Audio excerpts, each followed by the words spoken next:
மூணு branding mistakes பண்ணாதீங்க. இல்லைன்னா மார்க்கெட்ல உங்க பிராண்ட் ஒரு சீப்பான பிராண்டா தான் தெரியுமா ஒழிய பிரீமியம் பிராண்டா தெரியாது.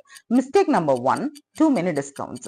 ஆஃபர் 50% ஆஃபர், 70% ஆஃபர், இப்படி டிஸ்கவுண்ட் மேல டிஸ்கவுண்ட் நீங்க டே பை டே கொடுத்துட்டே போனீங்கனாலோ, இல்ல உங்க மெயின் மெசேஜஸ்ல லோவஸ்ட் ரேட், சீப் ரேட் இப்படி எல்லாம் கொடுத்தீங்க அப்படின்னா உங்க பிராண்டையும் மார்க்கெட்ல அப்படிதான் பர்சீவ் பண்ணுவாங்க.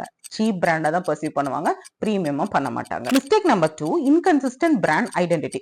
ஃபார் எக்ஸாம்பிள், உங்களோட லோகோ ஒரு மீனிங்லெஸ் ஆன ஒரு ஜெனரிக்கான ஃப்ரீ டெம்ப்ளேட் லோகோவா இருந்துச்சு அப்படின்னா மக்கள் உங்க பிராண்டையும் அப்படிதான் நினைப்பாங்க. அண்ட் உங்களோட பிராண்ட் விஷுவல்ஸ்ல இன்னைக்கு பிங்க் கலர், நாளைக்கு எல்லோ கலர், நாளைக்கு வேற கலர் இப்படி மாத்திட்டே போனீங்க அப்படின்னா மக்கள் ரொம்ப கன்ஃபியூஸ் ஆயிடுவாங்க. மக்களை கன்ஃபியூஸ் பண்ணீங்க அப்படின்னா உங்க பிராண்ட ஒரு அன்ஸ்டேபிள் பிராண்ட் அப்படின்னு ஸ்டாம்ப் பண்ணிடுவாங்க. So, மக்களை கன்ஃபியூஸ் பண்ணாதீங்க.